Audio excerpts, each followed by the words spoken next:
धीरे धीरे अपलोड करते जाएंगे, ठीक है।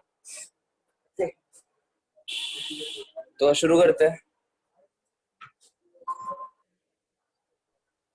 तो लास्ट क्लास में हम लोग देख रहे थे ऑक्सीडेशन नंबर के बारे में। Yes sir. ऑक्सीडेशन नंबर निकालना हमको। स्क्रीन दिख रहा है सबको? हेलो बिल्कुल। Yes sir. चलो ठीक है। तो ऑक्सीडेशन नंबर हम लोग एक क्वेश्चन करते हैं ताकि लास्ट क्लास का आप लोगों का थोड़ा रिवाइज हो जाए। Calculate the oxidation number of underline element. ठीक है, जो अंडरलाइन एलिमेंट है इसका आपको क्या बताना है? ऑक्सीडेशन नंबर बताना है। दिक्कत तबा यहाँ पे क्लोरीन का बताना है, ठीक है।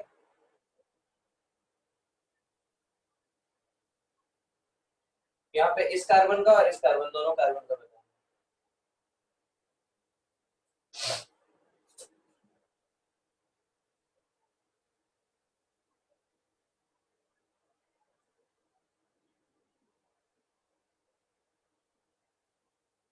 यहाँ पे इस सल्फर का, ये सल्फर हमारा अल्डरलाइन है, ये सल्फर अल्डरलाइन है, इन दोनों सल्फर का बताना है।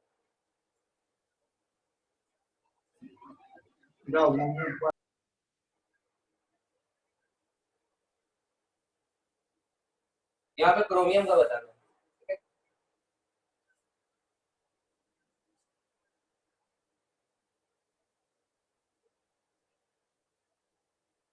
यहाँ पे Mn का बताना है, ठीक है।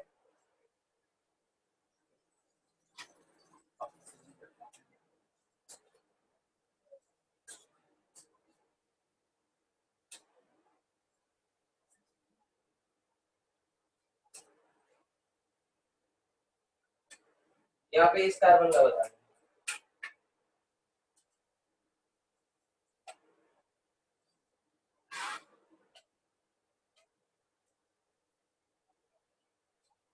यहाँ पे नाइट्रोजन का बताना है। यहाँ पे नाइट्रोजन का बताना है। यहाँ पे नाइट्रोजन का बताना है। यहाँ पे नाइट्रोजन का बताना है, ठीक है। 10 क्वेश्चन है, 1 मिनट टाइम है आपके पास, जल्दी से करो।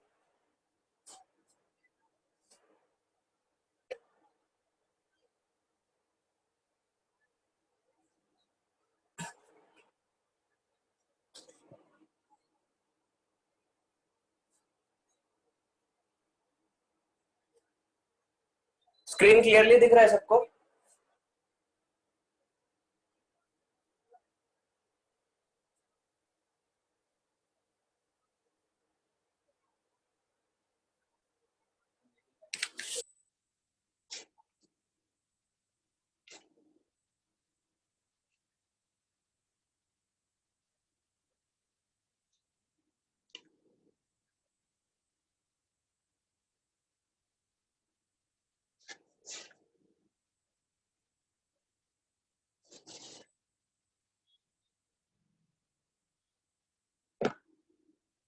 Hello sir.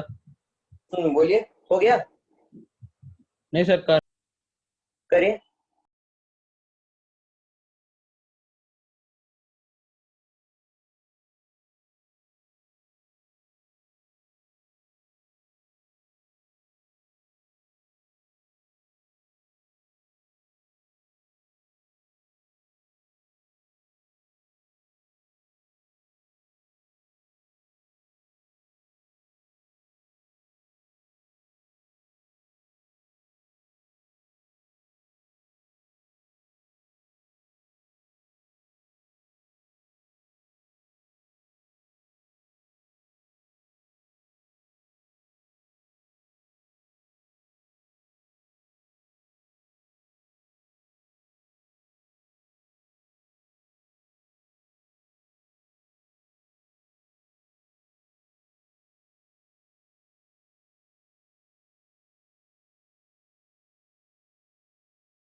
हुआ ये वाला क्वेश्चन सब लोगों ने किया?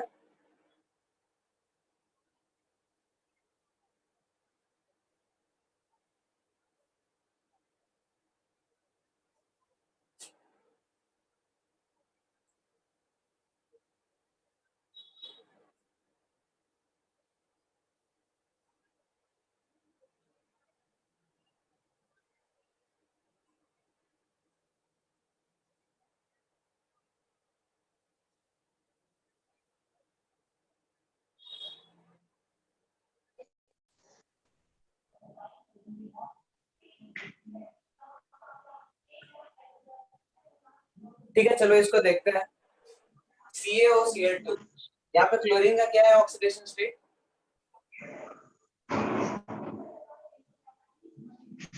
बताओ।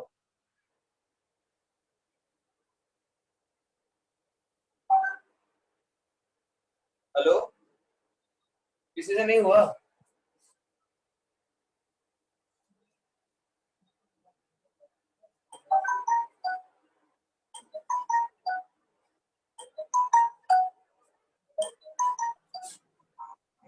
Is it 0?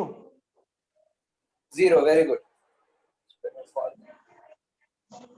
ठीक है, कैल्शियम का हमने बताया था कल। कैल्शियम क्या है हमारा? एस ब्लॉक एलिमेंट है।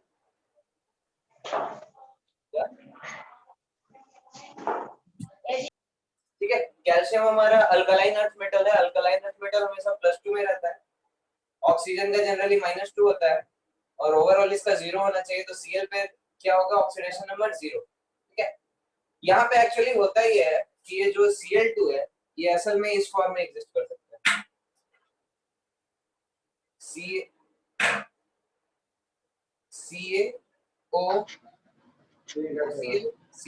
ठीक है। तो यहाँ पे एक Cl-1 में होता है और एक Cl+1 में होता है। ठीक है, तो ओवरऑल ये 0 के फॉर्म में आ जाता है। ठीक है, तो ओवरऑल 0 आ रहा है, लेकिन अगर इंडिविजुअली पूछा जाए तो एक का +1 है, एक Cl का -1। ठीक है, इसमें बताओ CH3COH में दोनों कार्बन का क्या क्या है?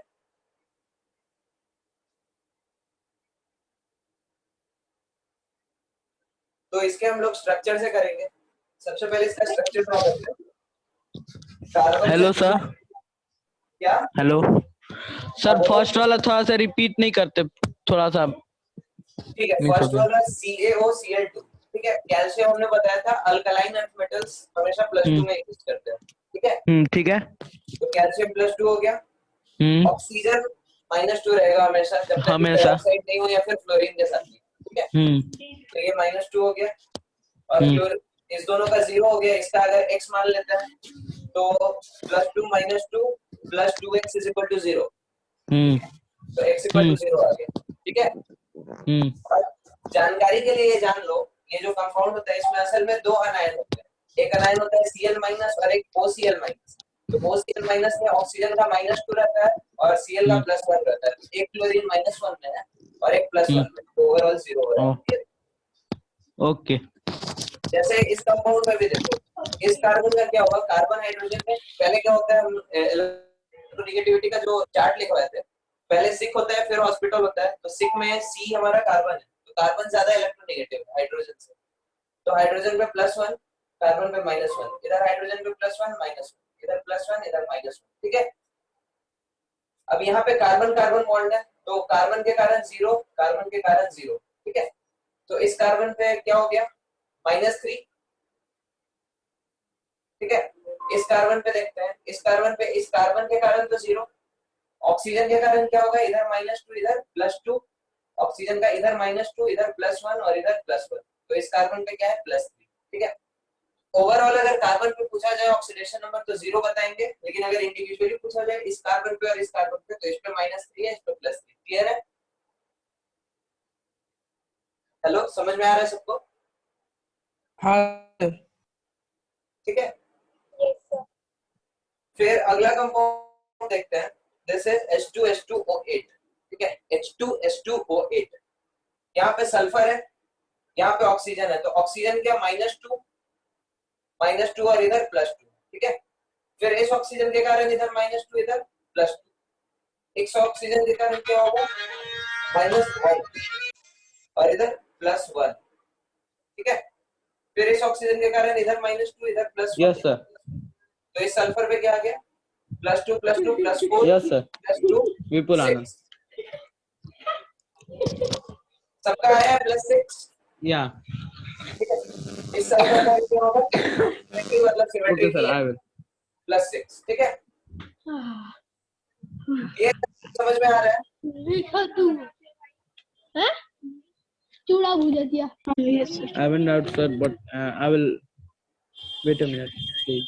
Thank you. Hello, background sound आ रहा है, जिधर से भी आ रहा है आप ऑफ कर लीजिए। ठीक है, okay. Cr2O7 2 okay. Hello sir. क्या है यार?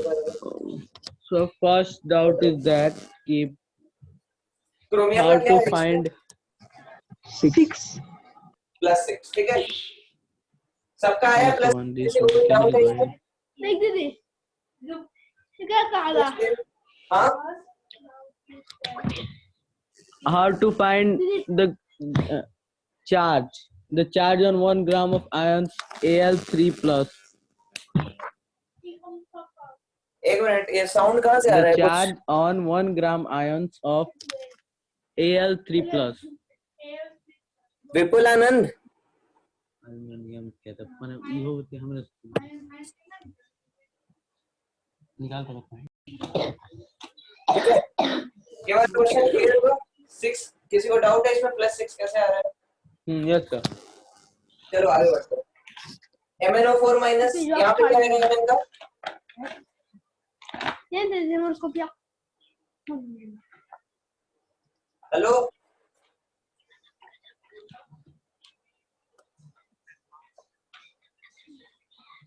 एटॉमिक या एल्युमिनियम एटॉमिक मास 7 ठीक है, ये अल्युमिनियम हाइड्रोक्साइड कौन बोल रहा है पीछे से? +7। ठीक है, किसी को डाउट है इसमें? डाउट है तो बोलो, एक्सप्लेन करेंगे, नहीं तो आगे बढ़ते हैं।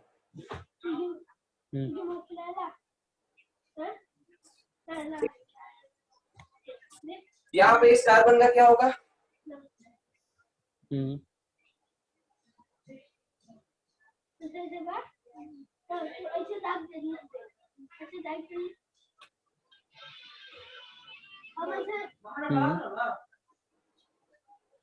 Yes sir.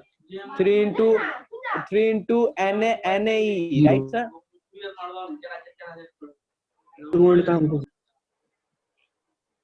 तो व्हाट टर्म सर?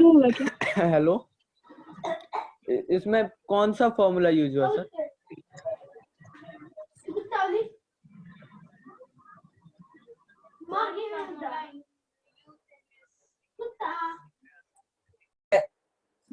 और जो पूछ रहे हैं उसका आंसर देने का। ठीक है, CH2 CHCl देख रहे थे अपन। यहाँ पे CHCl का इस कार्बन का क्या ऑक्सीडेशन स्टेट? बोलो। Yes sir. इस कार्बन का ऑक्सीडेशन स्टेट क्या है? 0 सर। क्या? 0। ठीक है, इसको देखते हैं। कार्बन हाइड्रोजन में ज्यादा इलेक्ट्रोनेगेटिव कौन है? कार्बन पे -1, हाइड्रोजन पे +1। ठीक है, कार्बन और क्लोरीन में ज्यादा इलेक्ट्रोनेगेटिव कौन है? क्लोरीन पे -1, कार्बन पे +1। तो कार्बन पे ओवरऑल क्या हो गया? 0। ठीक है, 0 इज द करेक्ट आंसर। ठीक है, N2O3, यहाँ पे नाइट्रोजन का क्या होगा? 3 सर। +3। ठीक है, सबका है, किसी को डाउट है तो बोलो। HN3, this is called as hydrazoic acid. Hydrazoic acid. यहाँ पे नाइट्रोजन का क्या है? -1/3। -1/3, वेरी गुड। तो हाइड्रोजन यहाँ पे +1 में होगा, नाइट्रोजन 3 है, तो 3x + 1 = 0, तो x = -1/3। ठीक है, तो नाइट्रोजन का यहाँ पे -1/3। N2O5 में नाइट्रोजन का 5 +5। ठीक है, वेरी गुड। N2O4 में नाइट्रोजन का 4 सर। 4 +4। ठीक है, वेरी, चलो इसको एक बार नोट कर लो, फिर हम लोग आगे बढ़ते हैं।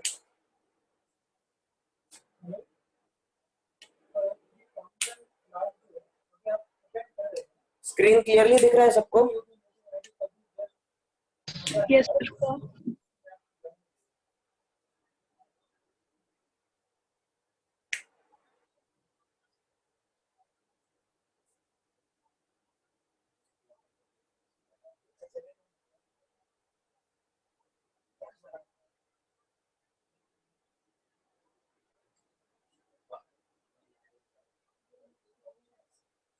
सर।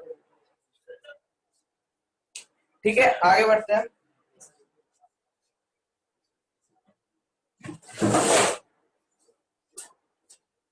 क्या है ये?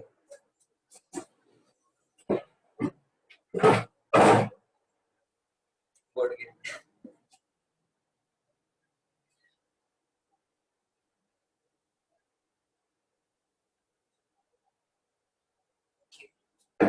हर सीजन में। ठीक है, आगे बढ़े। ऑक्सीडेशन नंबर सबको आ गया, कैसे निकालते हैं? ठीक है, आगे बढ़ते हैं हम लोग। अगला टॉपिक है एन फैक्टर, जिसको हम लोग प्यार से वैलेंसी फैक्टर भी बुलाते हैं। আমি তো শুনতে পাচ্ছি কিন্তু দেখো কিছু দেখা যাচ্ছে না। क्या? বল দেখা বল সেটা। हेलो बृष्टि, आपका बैकग्राउंड नॉइज आ रहा है, आप म्यूट कर दीजिए। ठीक है, ओके। तो हम लोग एन फैक्टर पढ़ते हैं। N factor, n factor, n factor. N factor का भी कुछ कुछ रूल्स होता है ऑक्सीडेशन नंबर की तरह। ठीक है, जैसे एन फैक्टर को अलग अलग चीजों के लिए हम लोग अलग अलग तरीके से डिफाइन करते हैं। जैसे एसिड्स के लिए, for acids n factor is equal to number of H plus which it can furnish in the solution. ठीक है, n factor is equal to number of H plus ions furnished in an aqueous solution. ठीक है, जैसे acid है हमारे पास HCl, तो यहाँ पे HCl का n फैक्टर क्या हो जाएगा? 1, क्योंकि ये एक H प्लस आयन दे सकता है मोलिक्यूल। अच्छा, इसको लिख दो पर मोल। ठीक है, तो HCl का हमारा n फैक्टर क्या हो गया? 1। ठीक है, सिमिलरली आपका H2SO4, इसका n फैक्टर क्या होगा? 2। ठीक है, लेकिन हमेशा जरूरी नहीं है 2 हो। डिपेंडिंग ऑन रिएक्शन इसका n फैक्टर 1 भी हो सकता है और 2 भी हो सकता है। जैसे फॉर एग्जांपल, अगर हमारे पास ऐसे रिएक्शन हो रहा है H2SO4 plus NaOH, this gives NaHSO4 plus H2O। ठीक है, तो यहाँ पे क्या हो रहा है, ये जो हमारा H2SO4 है, इसने 2 H प्लस नहीं रिलीज किया, एक ही H प्लस रिलीज किया। देखो, एक H अभी भी हमारे सल्फेट आयन के साथ ही। ठीक है, तो यहाँ पे इसका n फैक्टर क्या हो जाएगा? 1। ठीक है, यहाँ पे इसका n फैक्टर 2 नहीं होगा, 1 होगा। जब अगर ये रिएक्शन ऐसे होता, H2SO4 plus 2 NaOH gives Na2SO4 plus 2H2O। ठीक है, अगर ऐसे कराते हम लोग रिएक्शन, तो यहाँ पे n फैक्टर क्या होता? 2, क्योंकि दोनों H प्लस इसका निकल चुका है। ठीक है, तो इस तरह से एसिड्स के लिए हम लोग n फैक्टर डिसाइड करते हैं। तो n फैक्टर इसका 1 भी हो सकता है, 2 भी हो सकता है। सिमिलरली H3PO4 का क्या होगा बताओ? 3। डिपेंडिंग ऑन रिएक्शन ये 3 भी हो सकता है, 2 भी हो सकता है, 1 भी हो सकता है। ठीक है, H3PO3, यहाँ पे क्या होगा इसका n फैक्टर? H3PO3 का हम लोगों ने स्ट्रक्चर पढ़ा था केमिकल बॉन्डिंग। ठीक है, जो स्टूडेंट्स क्लास 11th पास है, ठीक है, सॉरी 11th पास नहीं है आई थिंक। अच्छा नहीं, आप लोगों को पता नहीं। आप लोगों के साथ डिस्कस किया क्या S3PO3 का स्ट्रक्चर? S3PO3 का स्ट्रक्चर ऐसे होता है, फास्फोरस डबल बॉन्ड। हाँ सर याद आया 2 होता है शायद। हाँ 2 होगा, हमने शायद बताया था ये, हमें याद आ रहा है कुछ कुछ, आपके किसी और बैच को बताया था। तो इसका स्ट्रक्चर ऐसे होता है। तो यहाँ पे ऑल्दो इक्वेशन में आपको दिख रहा है कि 3H+ आ सकता है, लेकिन असल में 2 ही हाइड्रोजन इसका एसिडिक होता है, एक हाइड्रोजन इसका फास्फोरस के साथ होता है, ठीक है। तो वो एसिडिक नहीं होता, तो इसका डाइबेसिक होता है, ठीक है। n factor is just equal to basicity. ये बेसिसिटी का ये डेफिनेशन है, ठीक है। किसी एसिड की बेसिसिटी क्या होती है? जितना वो H+ आयंस दे सकता है, ठीक है। तो यहाँ पे S3PO3 क्या है? डाइबेसिक एसिड है, तो इसकी बेसिसिटी 2 हो सकती है या 1 हो सकती है, ठीक है। सिमिलरली अगर H2PO3 लिखें तो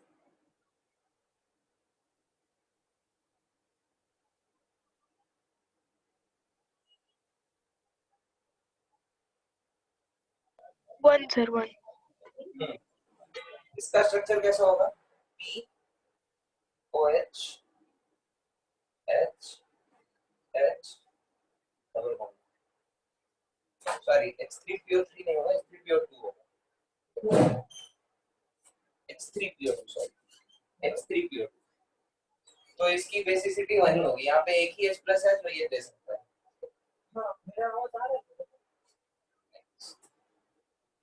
ओके, तो ये एसिड्स के लिए हम लोग इस तरह से डिफाइन करते हैं। सिमिलरली बेसिस के लिए भी हम लोग डिफाइन करते हैं n फैक्टर को। फॉर बेसिस, ठीक है, बेसिस के लिए क्या होगा? n factor is equal to acidity. Acidity मतलब नंबर ऑफ, यहाँ पे H+ था, इसमें क्या होगा? नंबर ऑफ OH माइनस, ठीक है, OH minus furnished in aqueous solution per molecule,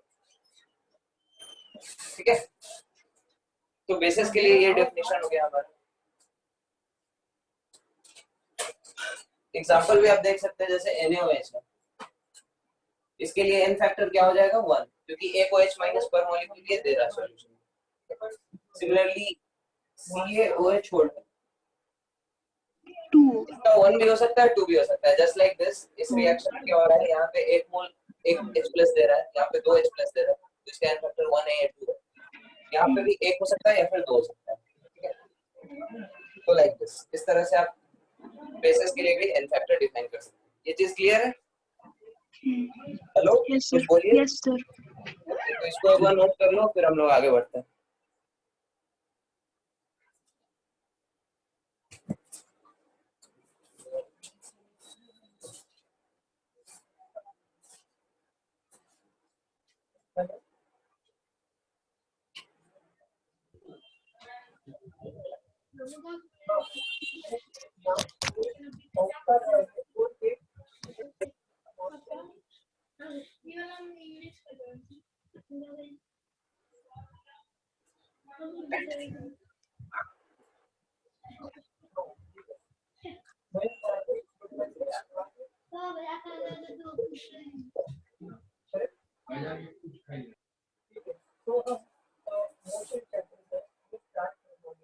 One second, just let me connect my charger.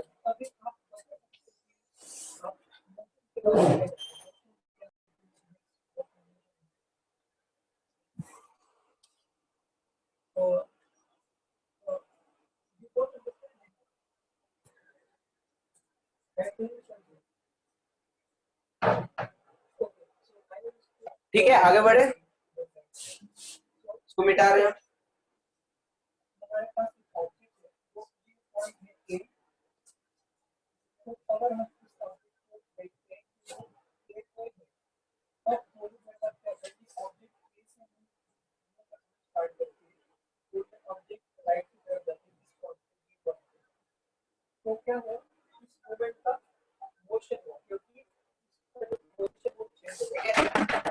तो एसिड्स के लिए हमारे n फैक्टर क्या होगा, उसकी बेसिसिटी के इक्वल, बेसिस के लिए क्या होगा, उसकी एसिडिटी के इक्वल, ठीक है। सॉल्ट्स के लिए क्या होगा,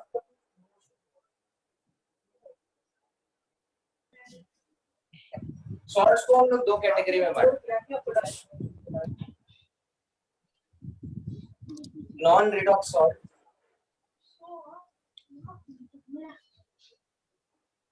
और दूसरा होता है रिडॉक्स सॉल्ट। तो नॉन रिडॉक्स सॉल्ट ऐसा होता है जब किसी सॉल्ट को आप पानी में डालो और वहां पे रिडॉक्स रिएक्शन नहीं हो रहा हो, ठीक है, सिंपल।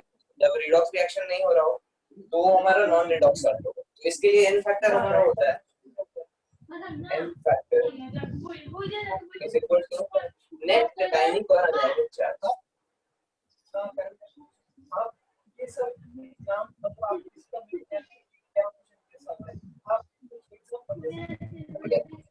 जैसे एग्जांपल, अगर आपके पास कंपाउंड है Al2SO, तो इसके लिए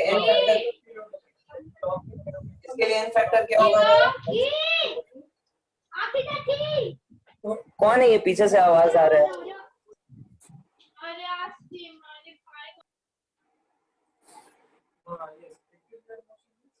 आप लोग म्यूट करो, ठीक है। जिनके घर पे आवाज हो रहा हो म्यूट कर लो। Al2SO4 है, इसके लिए n फैक्टर हम लोग निकाल रहे हैं। n फैक्टर क्या है? नेट कैटायनिक या अनायनिक चार्ज। तो यहाँ पे कैटायन कौन है हमारा? Al+3, अनायन क्या है? SO4 2-, ओ सॉरी इसका फॉर्मूला है SO4, ठीक है। तो कैटायन पे नेट चार्ज कितना है? एक पे +3, तो Al2 है, 2 एल्युमिनियम एटम्स है हमारे पास, तो कैटायनिक चार्ज कितना होगा? +6, ठीक है। सिमिलरली अनायन पे नेट चार्ज क्या होगा? -2 × 6, तो -6। तो n फैक्टर हमारा क्या हो जाता है? कैटायनिक और अनायनिक, ठीक है। तो n फैक्टर यहाँ पे हमारा 6। 0। क्लियर है ये चीज? हेलो, सबको समझ में आ रहा है? हाँ यस सर। ओके, तो ये होता है नॉन रिडॉक्स सॉल्ट। अगर रिडॉक्स रिएक्शन नहीं हो रहा हो तो n फैक्टर ऐसे करें। अगर रिडॉक्स रिएक्शन हो रहा हो तो n फैक्टर कैसे कैलकुलेट करें, ठीक है। तो अगर ऑक्सीडेशन हो रहा हो तो n factor is just equal to number of electrons lost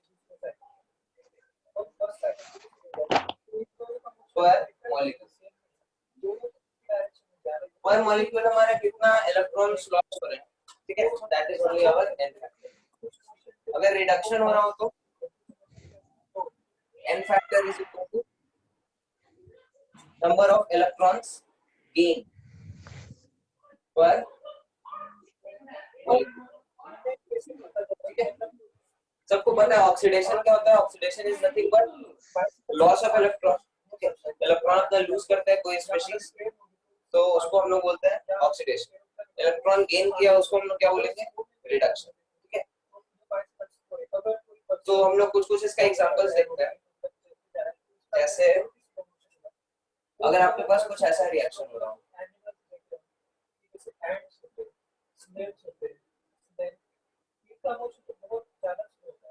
KMnO4 plus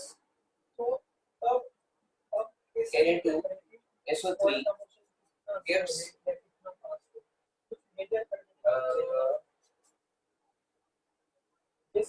MnSO4 plus A2SO4, ठीक है। ऐसा कुछ लेटर से आपके पास क्या है? रिएक्शन, ठीक है। तो यहाँ पे क्या हो रहा है? ऑक्सीडेशन हो रहा है किसी चीज का रिडक्शन हो रहा है। तो इसको हम लोग चेक कैसे करेंगे ऑक्सीडेशन हो रहा है कि रिडक्शन हो रहा है? स्टेप 1, सबसे पहले सबका ऑक्सीडेशन नंबर लिखो, right? Oxidation number of all elements, ठीक है। तो K का तो हमेशा ऑक्सीडेशन नंबर क्या होगा? +1। Mn का यहाँ पे क्या है ऑक्सीडेशन नंबर बताओ? Mn का ऑक्सीडेशन नंबर 7। +7, ठीक है। ऑक्सीजन का क्या है? -2, Na का +1, सल्फर का बताओ जल्दी।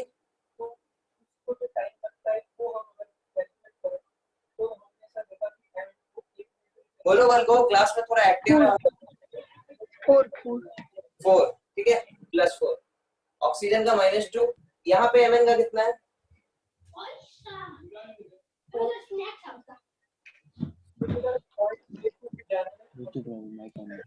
बोलो जल्दी। 2 +2 +2, वेरी गुड। सल्फर का यहाँ पे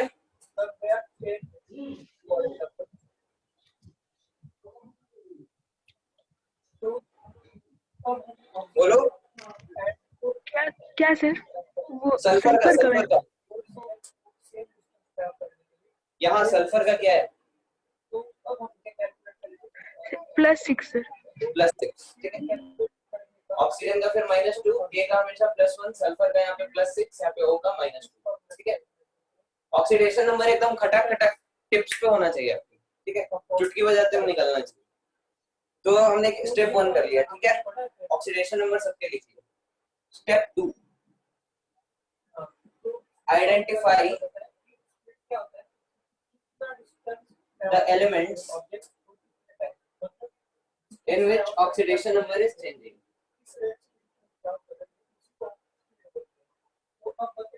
ऑक्सीडेशन नंबर जिनका चेंज कर रहा है उनको आइडेंटिफाई करो, ठीक है। तो यहाँ पे किसका किसका चेंज कर रहा है?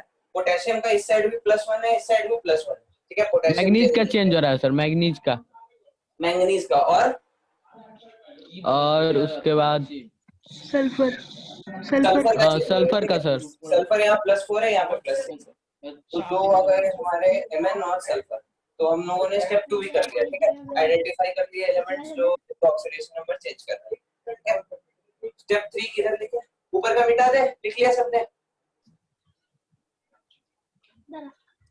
हेलो, ऊपर का लिखा सबने? हाँ सर। ठीक है, इसको मिटाते हैं।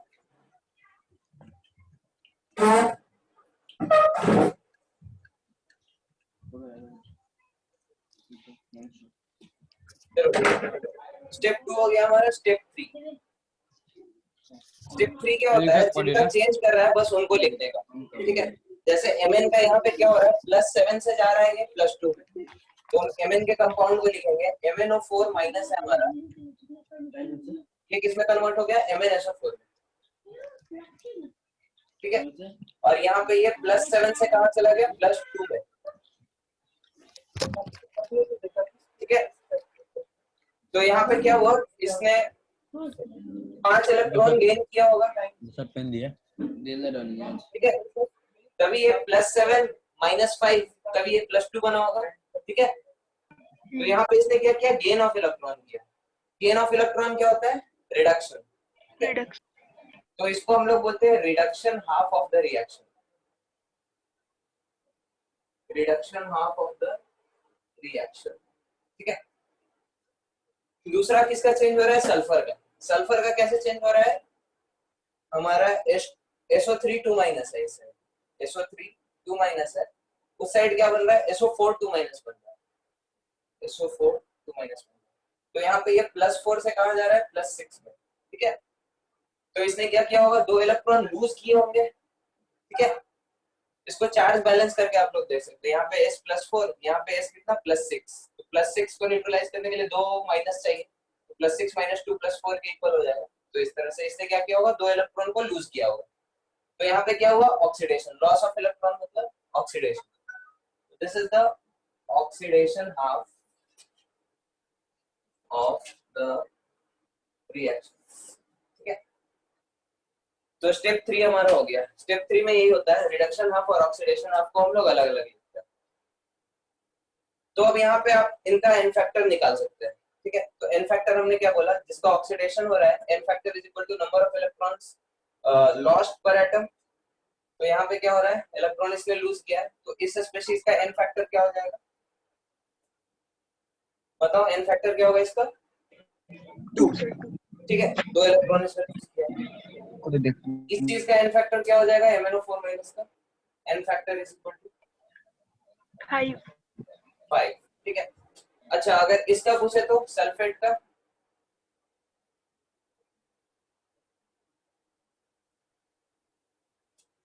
अगर इसका पूछे तो हम लोग क्या करेंगे, उल्टा देखेंगे इसे रिएक्शन को। तो सल्फेट ने क्या किया, 2 इलेक्ट्रॉन गेन किया, फिर ये बना, ठीक है। तो इसका एन फैक्टर क्या हो जाएगा, 2, ठीक है। कितने इलेक्ट्रॉन्स इसने गेन किए ताकि ये बन जाए, ठीक है, उल्टा देखते हैं। अगर इसका एन फैक्टर पूछे तो बोलो बोलो अल्को। -5।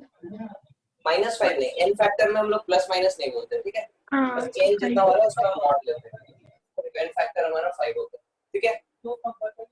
ओके, तो इस तरह से रिडॉक्स कंपाउंड्स का एन फैक्टर निकालें।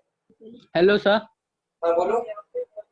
एन फैक्टर वाला कॉन्सेप्ट वो थोड़ा सा मिस कर गया सर, कैसे होगा वो, मतलब कैसे देख रहे हैं कि फिर कौन सा है? एन फैक्टर मतलब इसने कितना इलेक्ट्रॉन गेन किया है या लूज किया है, ठीक है।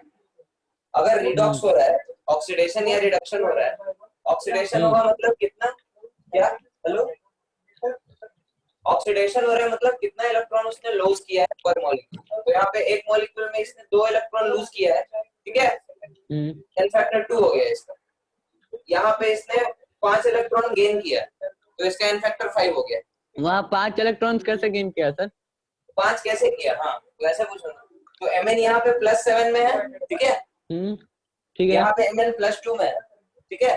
हाँ ठीक है। तो +7 से +2 में कैसे गया होगा, 5 इलेक्ट्रॉन गेन करके गया होगा, हाँ हाँ हाँ हाँ हाँ ठीक है। और यहाँ पे +2 से +6 में गया तो कैसे गया, -2, ठीक है। चार्ज बैलेंस करते हैं तो 6 - 2 4 और 5 - जितना डिफरेंस हुआ वो एन फैक्टर हो गया सर, राइट? क्या, जितना डिफरेंस हुआ वो एन फैक्टर हो गया। हाँ वही, ठीक है। क्लियर है ये चीज, आगे बढ़े। Yes sir. ठीक है,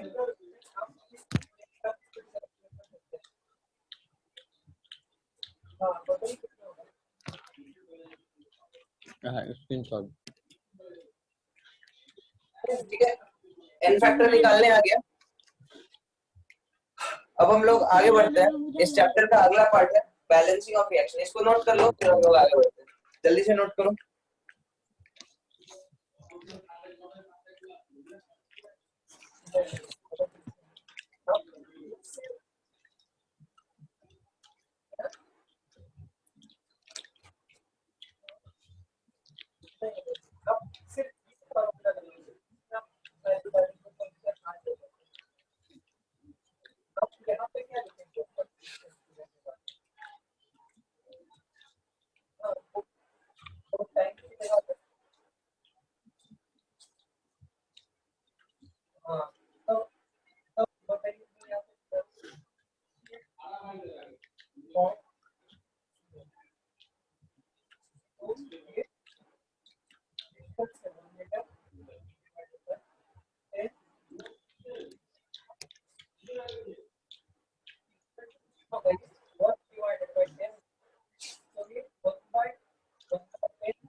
ठीक है, आगे बढ़ते हैं।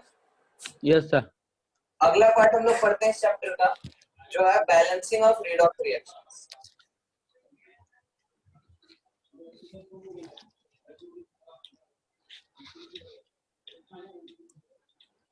रेडॉक्स रिएक्शन को हम लोग बैलेंस कैसे करते हैं, ठीक है। तो स्टेप 1 2 3 वैसे ही चलेगा जैसे अभी हम लोग एन फैक्टर निकालने के लिए किए। उसके बाद थोड़ा सा चेंज आएगा, ठीक है। जैसे हम एग्जांपल के तौर पे करते हैं। मेरे पास एक रिएक्शन है इधर, Ag H2SO4 Ag2SO4 plus H2O plus SO2, ठीक है। इस रिएक्शन को आपको क्या करना है, बैलेंस करना है, ठीक है। हम लिखो ना हम लोग जैसे शुरू किए थे, सबका ऑक्सीडेशन नंबर लिख लो, जिसका चेंज कर रहा है उसको लिखो। स्टेप 3 में जो ऑक्सीडेशन रिडक्शन वैसे ही करेंगे, ठीक है। तो स्टेप 1 करते हैं सबसे पहले। स्टेप 1 क्या था हमारा, असाइन द ऑक्सीडेशन नंबर, ठीक है। Assign the oxidation number. यहाँ पे Ag का ऑक्सीडेशन नंबर क्या है, 0। 0। सल्फर का 2 सल्फर का 2 नहीं है, ध्यान से देखो। नहीं बोलो। कभी कभी खा ले। क्या है सल्फर का? 6 6, ठीक है, +6 है। हाइड्रोजन का +1, ऑक्सीजन का -2। यहाँ पे सल्फर का, सिल्वर का कितना है? Ag का 8 - 6 Ag का कितना है इधर? 8 बजे तक क्लास का 2 है सर। 2 नहीं है, +1 है। और फिर खत्म हो गई। देखो ऑक्सीडेशन नंबर हम लोग जब भी दिखाते हैं तो एक एलिमेंट के लिए दिखाते हैं, ठीक है। यहाँ पे Ag+1 ऑक्सीडेशन स्टेट में है। क्लियर है? हेलो। Yes sir. सल्फर यहाँ पे किसमें है? +6 में, ऑक्सीजन -2 में। हाइड्रोजन हमेशा +1 में, ऑक्सीजन -2 में। यहाँ पे सल्फर कितने में है?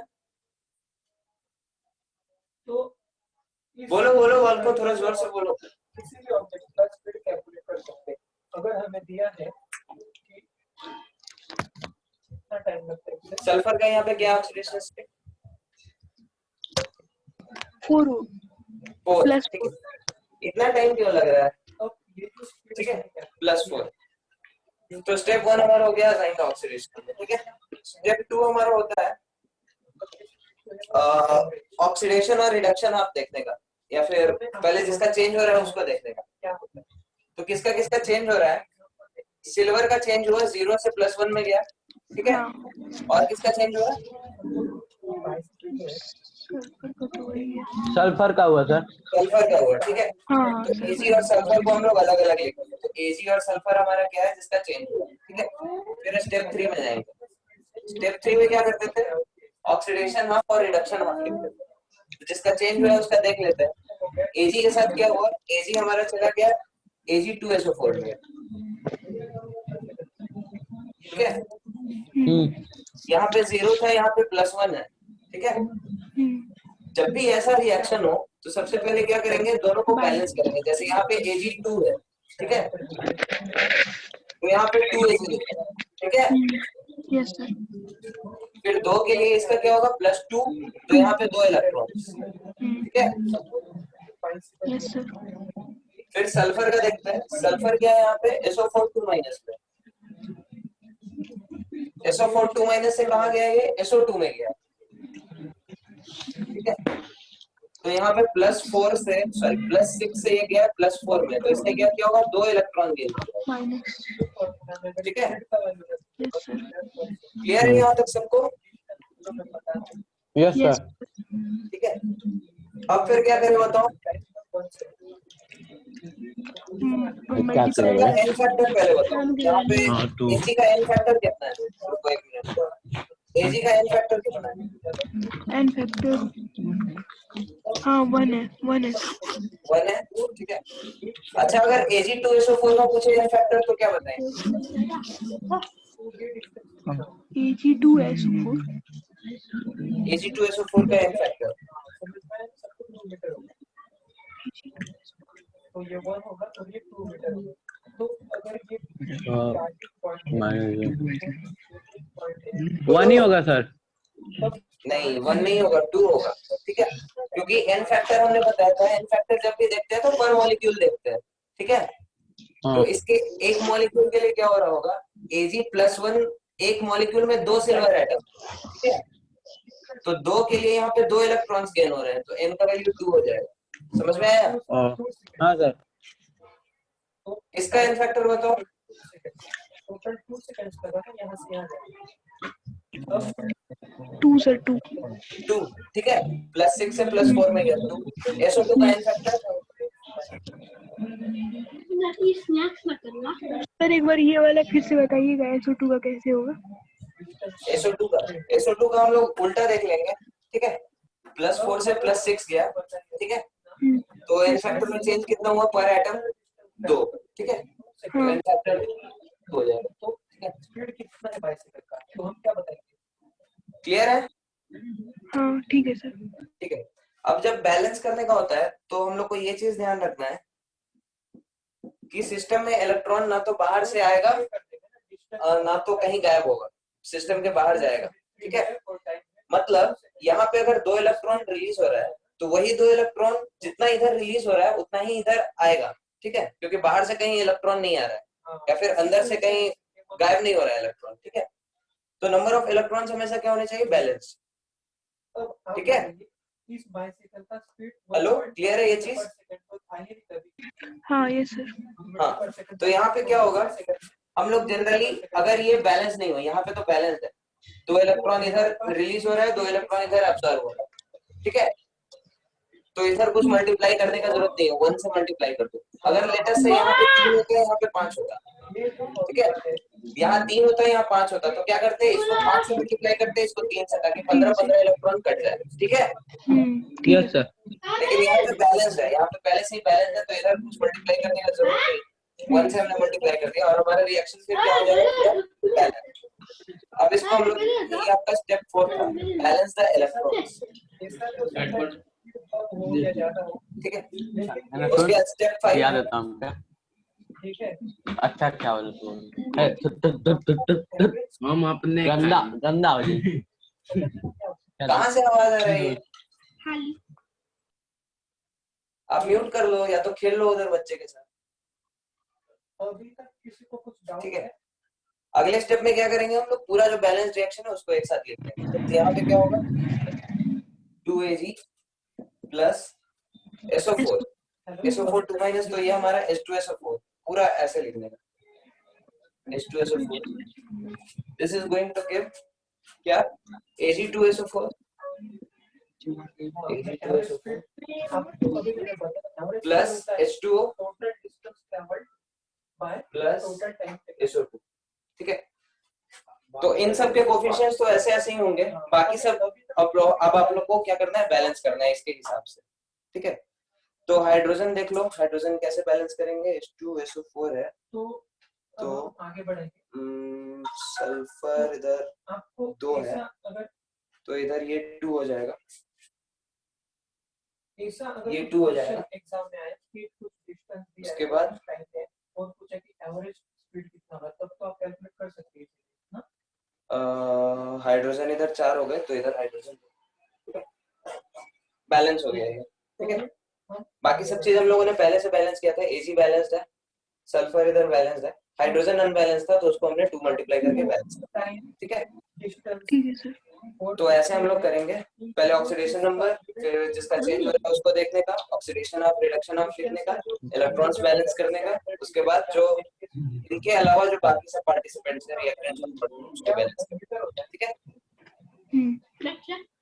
तो इसको नोट कर लो, फिर हम लोग आगे बढ़ते हैं। स्माइल बहुत गंदी है। क्या करूं?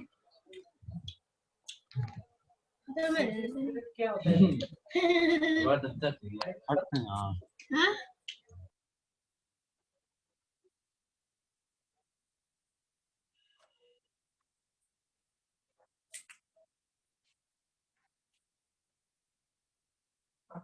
इसको नोट कर लिया, आगे बढ़े।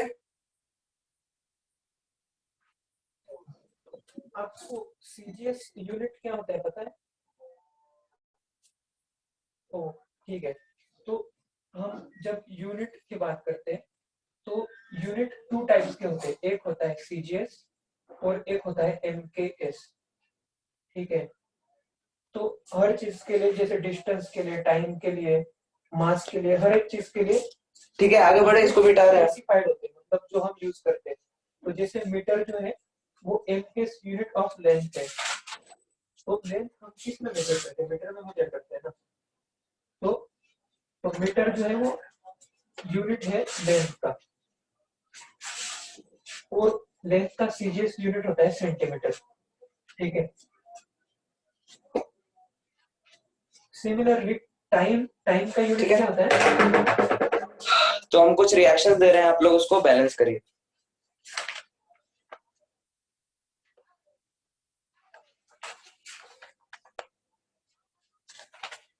हाँ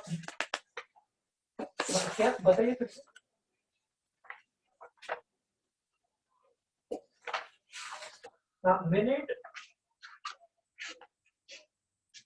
मिनट सेकेंड्स आवर्स, ये सारे जो है ये टाइम का यूनिट है, लेकिन टाइम का जो स्टैंडर्ड यूनिट होता है वो हम लेते हैं सेकेंड है।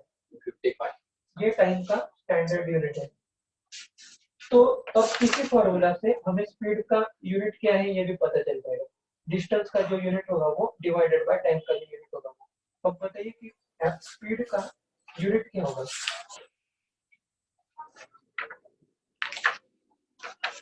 हाँ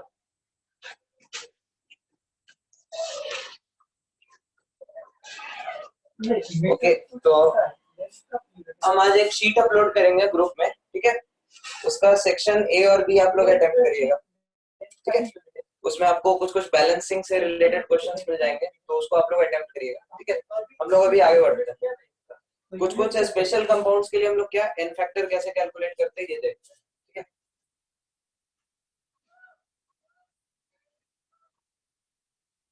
ठीक है, सबसे पहला हमारा पॉपुलर कंपाउंड है दैट इज KMnO4। हाँ, तो मीटर पर सेकेंड जो है ये हो जाएगा यूनिट ऑफ स्पीड। ये कैसे आया मीटर पर सेकेंड, क्योंकि यूनिट स्पीड का फॉर्मूला क्या है, डिस्टेंस अपॉन टाइम। तो स्पीड का जो ठीक है, KMnO4 हमारा जो कंपाउंड होता है, इसका यहाँ पे अभी हम लोगों ने देखा है का ऑक्सीडेशन स्टेट +7 रहता है। इसका जो एसिडिक मीडियम में होता है, इसका रिएक्शन ऐसे होता है, Mn यहाँ से +7 से जाता है +2 में, ठीक है। तो एसिडिक मीडियम में इसका एन फैक्टर 5 होता है, ठीक है। न्यूट्रल मीडियम में क्या होता है इसके साथ, Mn यहाँ पे +7 से Mn +4 में जाता है, ठीक है। एन फैक्टर होता है हमारा 3। बेसिक मीडियम में क्या होता है इसके साथ, Mn +7 हमारा +7 से जाता है Mn +2 में, ठीक है। तो यहाँ पे सॉरी +2 नहीं +6, ठीक है। तो यहाँ पे इसका एन फैक्टर होता है 1, ठीक है। तो ये बहुत स्पेशल कंपाउंड है हमारा KMnO4। एसिडिक मीडियम में +7 से +2 जा रहा है, न्यूट्रल में +7 से +4 जा रहा है, बेसिक में +7 से +6 जा रहा है, और रिस्पेक्टिवली उसका एन फैक्टर ऐसे हम लोग कैलकुलेट करते हैं, ठीक है। तो इसको याद करने का एक ट्रिक है, इसको हम लोग कैसे याद करते हैं, बैन 153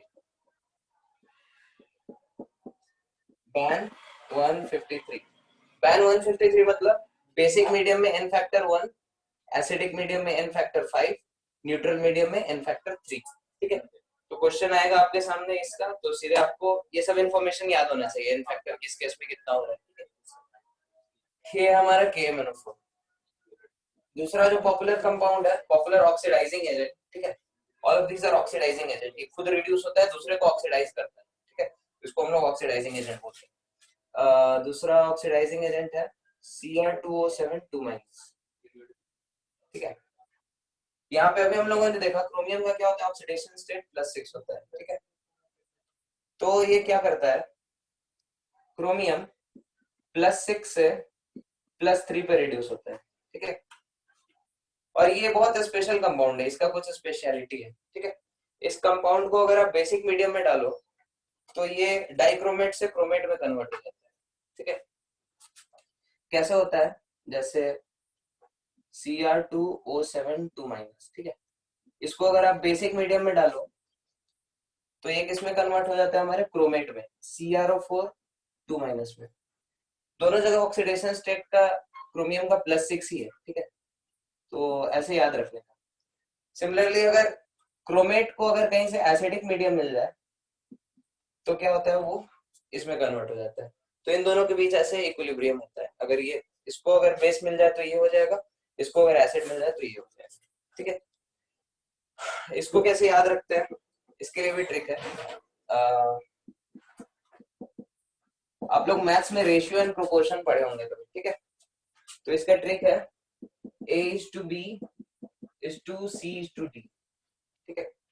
इसका मतलब क्या है, रेशियो प्रोपोर्शन में क्या होता है, इसका इसके साथ रिलेशन होता है और इसका इसके साथ, ठीक है। तो आपको याद रखना है, बी से क्या होता है, बेसिक। बेसिक मीडियम में क्या होता है हमारा, chromate. This is your chromate, this is chromate, ठीक है। और AD, ए का रिलेशन किसके साथ होगा, डी के साथ, मतलब एसिडिक मीडियम में क्या होता है, डाइक्रोमेट, ठीक है। तो दिस इज डाइक्रोमेट, ठीक है। तो ये क्रोमेट डाइक्रोमेट के बीच ऐसे इक्विलिब्रियम होता है, लेकिन Cr+6+3 में ही कन्वर्ट होगा। यहाँ पे क्रोमेट हो या फिर डाइक्रोमेट हो, एसिडिक मीडियम हो या बेसिक, Cr+6 हमेशा Cr+3 में ही कन्वर्ट होगा, ठीक है। ये चीज क्लियर है? Yes sir. ये जो कंपाउंड होता है हमारा dichromate, this is orange in colour, ठीक है। और ये जो कंपाउंड होता है हमारा chromate, this is yellow in colour. तो इसको कभी कभी हम लोग ऑरेंज येलो इक्विलिब्रियम में बोलते हैं, ऑरेंज येलो इक्विलिब्रियम। यहाँ पे क्या हो रहा है, ऑरेंज कलर में अगर बेस मिल जाए तो ये येलो हो जाएगा, अगर येलो कलर में अगर बेस मिल जाए तो ऑरेंज हो जाएगा। तो इसको येलो ऑरेंज इक्विलिब्रियम बोलते हैं। इसको नोट कर लो, फिर हम लोग आगे बढ़ते हैं।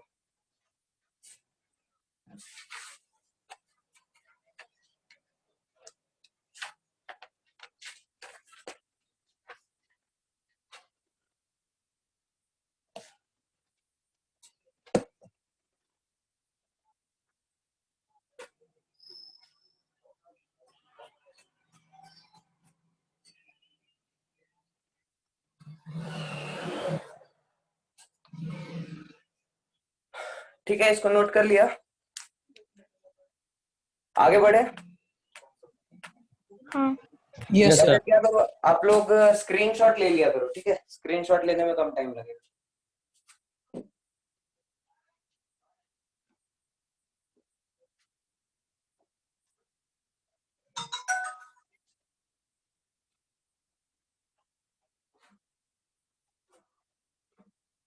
ठीक है, तो अभी तक हम लोगों ने क्या, दो ऑक्सीडाइजिंग एजेंट, एक KMnO4 और एक हमारा जो क्रोमेट डाइक्रोमेट, ये सब था। अब हम लोग देखते हैं ऑक्सीडाइजिंग एजेंट्स करते क्या है, इफेक्ट ऑफ ऑक्सीडाइजिंग एजेंट्स। ठीक है, ऑक्सीडाइजिंग एजेंट क्या क्या काम करते हैं, ठीक है। सबसे पहला इफेक्ट ये होता है कि ये सारे जो अस सॉल्ट होंगे उसको एक सॉल्ट में बदलेंगे, ठीक है। इसका क्या मतलब है, जैसे फेरस को फेरिक में, स्टेनस को स्टेनिक में, प्लम्बस को प्लम्बिक में, लाइक दिस। तो फेरस का फॉर्मूला क्या होगा, Fe+2। इसमें अगर आपने डाला ऑक्सीडाइजिंग एजेंट, शॉर्ट में OA लिख रहे हैं, तो क्या हो जाएगा, Fe+3 मतलब एन फैक्टर क्या हो जाएगा यहाँ पे 1, ठीक है। सिमिलरली अगर इसको स्टेनस का फॉर्मूला क्या होगा, स्टेनस आप लोगों को शायद पता नहीं हो, स्टेनस इज +2, ठीक है। इसमें ऑक्सीडाइजिंग एजेंट डालेंगे तो Sn+4 में कन्वर्ट होता है, यहाँ पे एन फैक्टर 2 हो जाएगा, ठीक है। सिमिलरली मरकरी है हमारे पास Hg+, जनरली Hg+ नहीं होता, Hg2+ लिखते हैं हम लोग, ठीक है, क्योंकि ये Hg के बीच कोवेलेंट बॉन्ड होता है, प्लस। तो Hg+1 नहीं लिखते, Hg2+ लिखते हैं। ये किस में कन्वर्ट होगा? हेलो सर, हाँ बोलिए। वो ऊपर में 1 के बाद जो लिखा है माइनस और सेल्फ, वो क्या है? कहाँ 1 के बाद माइनस? ये ऊपर में, उसके ऊपर। ये नहीं, हाँ ये वही। अस सॉल्ट मतलब इसके पीछे कुछ भी हो सकता है, जैसे फेरस है तो Fe होगा, ठीक है, ओ, बस डैश दिया इधर, ठीक है। तो और अस सॉल्ट से एक सॉल्ट में बदलेगा, मतलब फेरस को फेरिक में, स्टेनस को स्टेनिक में, लाइक दिस। हाँ हाँ ठीक है। तो Hg यहाँ पे +2 में जाएगा, और 2 Hg है तो 2, यहाँ पे एन फैक्टर क्या हो जाएगा, 2, ठीक है। क्योंकि 2 के लिए देखेंगे, यहाँ पे 2 आइटम है ना, तो यहाँ पे 2 के लिए देखेंगे, एन फैक्टर क्या होगा, यहाँ +2 से +2 × 2 +4 में जा रहा है, ठीक है। तो एन फैक्टर इसका क्या होगा, 2। सिमिलरली प्लैटिनस से जाता है प्लैटिनिक, Pt+2 से +4, यहाँ पे एन फैक्टर 2। सिमिलरली क्यूप्रस चला जाएगा क्यूप्रिक में, Cu+1 से +2, एन फैक्टर 1, ठीक है। तो ये पहला इफेक्ट होता है हमारे ऑक्सीडाइजिंग एजेंट का, अस सॉल्ट को एक सॉल्ट में बदल देता है, ठीक है। सेकेंड इफेक्ट, ये हमारे जितने भी 8 सॉल्ट होंगे, 8 सॉल्ट उसको 8 सॉल्ट में बदलेगा, ठीक है। जैसे सल्फाइट है SO3 2-, इसको सल्फेट में बदलेगा, ऑक्सीडाइजिंग एजेंट। इधर सब जगह ऑक्सीडाइजिंग एजेंट डाला है हमने, तो SO4 2 माइनस में बदलेगा। यहाँ पे एन फैक्टर क्या होगा? हाँ बोलो, क्लियर है? यहाँ पे +4 से +6 में जा रहा है, तो एन फैक्टर क्या होगा? 2। ठीक है। सिमिलरली नाइट्राइट को नाइट्रेट में बदलेगा, NO2 माइनस को ऑक्सीडाइजिंग एजेंट डाल लो, NO3 माइनस नाइट्रेट। ठीक है, यहाँ पे ऑक्सीडेशन स्टेट +3, यहाँ पे +5, एन फैक्टर 2। ठीक है, ये सेकेंड इफेक्ट होता है हमारे ऑक्सीडाइजिंग एजेंट्स का। मतलब आज तक क्लियर है ये चीज? हाँ यस सर। ठीक है, तीसरा इफेक्ट क्या होगा? ये ऑक्सलेट को कार्बन डाइऑक्साइड में कन्वर्ट होता है। ठीक है, ऑक्सलेट मतलब C2O4 2 माइनस, इसमें अगर ऑक्सीडाइजिंग एजेंट डालो तो CO2 में कन्वर्ट होता है। ठीक है, एन फैक्टर देख लो यहाँ पे क्या होगा? कार्बन का यहाँ पे क्या ऑक्सीडेशन नंबर, जल्दी से बताओ।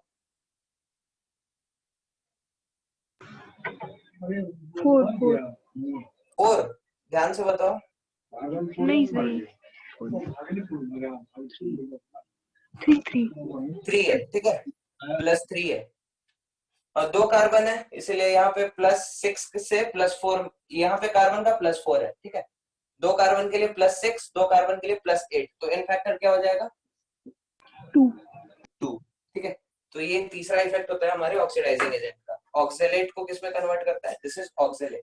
ठीक है, ऑक्सलेट को CO2 में ऑक्सीडाइज करता है।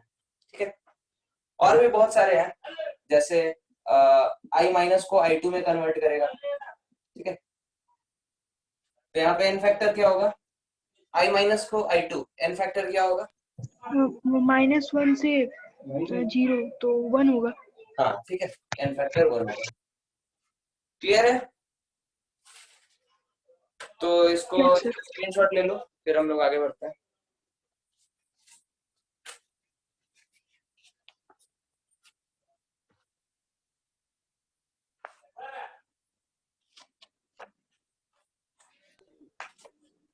अभी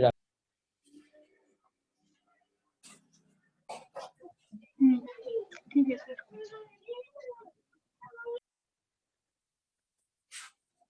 इसको मिटाएं, लिख लिया सबने?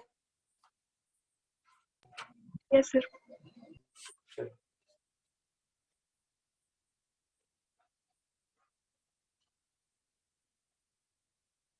ठीक है, हाँ।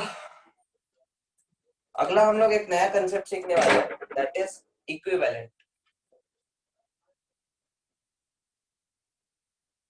ठीक है, तो जिस तरह हम लोग अभी तक मोल के बारे में पढ़ते आए थे, मोल कंसेप्ट, उसी तरह इक्विवेलेंट कंसेप्ट की तरह इसको आप समझ सकते हैं। ठीक है, तो इसमें कुछ कुछ फॉर्मूला, इसका फिजिकल सिग्निफिकेंस हम लोग थोड़ा बाद में समझेंगे, अभी बस इसके कुछ कुछ फॉर्मूले आप लोग ध्यान में रखिए। ठीक है, क्वेश्चंस करने के लिए। तो नंबर ऑफ इक्विवेलेंट्स होता है, number of equivalents is equal to number of moles into n factor.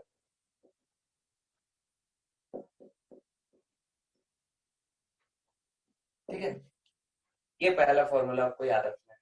ठीक है, दूसरा number of equivalents equal to given mass upon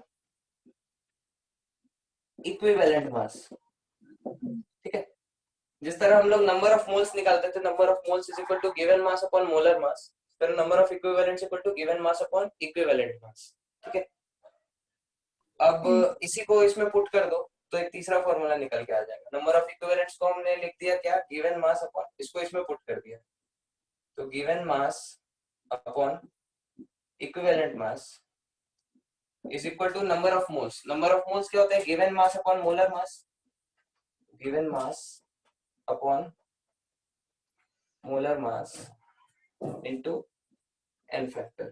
ठीक है, गिवन मास से गिवन मास कट गया, तो यहाँ पे तीसरा फॉर्मूला आपके पास आ गया, equivalent mass equal to molar मास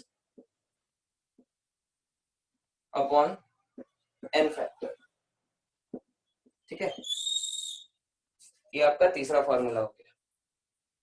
अब इतना सब कुछ हम लोग पढ़ क्यों रहे हैं इक्विवेलेंट के बारे में? पहले मोल पढ़ा, फिर बैलेंसिंग पढ़ा, अभी इक्विवेलेंट पढ़ रहे हैं। तो इक्विवेलेंट का कंसेप्ट हम लोग के लिए बहुत यूजफुल होता है, क्योंकि अगर किसी को इक्विवेलेंट का कंसेप्ट पता है तो फिर वो किसी भी रिएक्शन में कितना ग्राम रिएक्टेंट होगा, कितना ग्राम प्रोडक्ट होगा, वो बिना इक्वेशन को बैलेंस किए बता सकता है। ठीक है, क्योंकि एक होता है लॉ ऑफ केमिकल इक्विवेलेंस।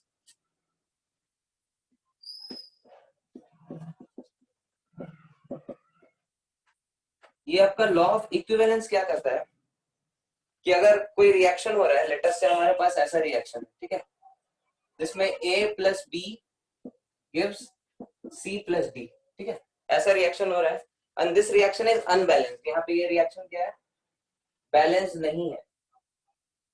ठीक है, तो इस रिएक्शन के लिए क्या होगा, लॉ ऑफ इक्विवेलेंस कहता है कि number of equivalents of A will be equal to number of equivalents of B will be equal to number of equivalents of C will be equal to number of equivalents of D। मतलब किसी भी reaction में जितने भी reactant हो, जितने भी product हो, उसके नंबर ऑफ इक्विवेलेंट्स क्या होंगे, हमेशा सेम होंगे। ठीक है, तो अगर आपको उसका n फैक्टर कहीं से पता चल जाए, ठीक है, कहीं से उसका n फैक्टर, जैसे हम लोग अभी देखे पूरा क्लास लगभग उसी पे था, n फैक्टर कैसे निकालते हैं। n फैक्टर अगर आपने निकाल लिया और नंबर ऑफ मोल से मल्टीप्लाई कर दिया तो नंबर ऑफ इक्विवेलेंट्स आ जाएंगे, और जितने इक्विवेलेंट्स A के होंगे उतने ही B के होंगे, उतने ही C के होंगे, उतने ही D के होंगे। तो फिर आप A का वेट, B का वेट, C का वेट, D का वेट आप निकाल सकते हैं बिना इस रिएक्शन को बैलेंस किए। ठीक है, तो ये बहुत सिग्निफिकेंस रूल हो जाता है, मतलब ठीक है, बिना बैलेंस किए आपको सब कुछ पता है इस रिएक्शन के बारे में। ठीक है, तो आज का क्लास हम लोग यहीं पे खत्म करते हैं। ठीक है, हम आपके ग्रुप पे कुछ शीट अपलोड करेंगे, फिर उसमें होमवर्क देंगे हम क्या क्या आपको सॉल्व करना है। ठीक है, फिर अगला क्लास हमारा मंडे को होगा। तब तक आप लोगों के पास अच्छा टाइम है, लगभग 50 के आसपास क्वेश्चन है, तो अच्छे से सब लोग प्रैक्टिस करिए। फिर अगले क्लास में हम लोग इसी के डिस्कशन के साथ शुरू करेंगे। ठीक है, ओके सर, चलो ठीक है। किसी को कुछ डाउट है आज जो पढ़ा है उसमें?